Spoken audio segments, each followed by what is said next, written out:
Commuters returning to work on Tuesday after Christmas break were advised not to travel as tens of thousands of British rail workers staged a fresh round of strikes that will disrupt services all week. Around half of the UK's railway lines are closed and only one-fifth of services are running amid a long-running dispute over pay and working conditions. And they decided to torpedo those talks by putting in conditions in the documentation that they know that we and the other unions can never accept. Members of the RMT were striking on Tuesday, Wednesday, Friday, and Saturday, while drivers in the ASALF union will strike on Thursday.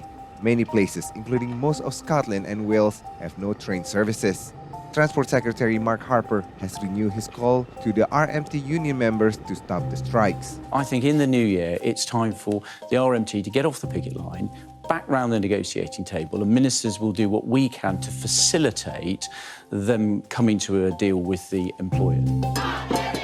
Meanwhile, the strike action, staff shortages, and increased hospitalizations have led to concern over the current state of Britain's public health service, with over a dozen NHS trusts saying they are at critical point. January is our toughest month.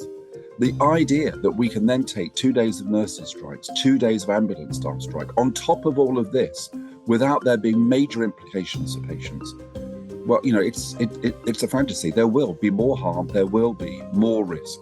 Elsewhere in Hull, an overwhelmed Yorkshire's ambulance service took 16 hours to reach Matthew Simpson's wife Teresa, who's in critical condition.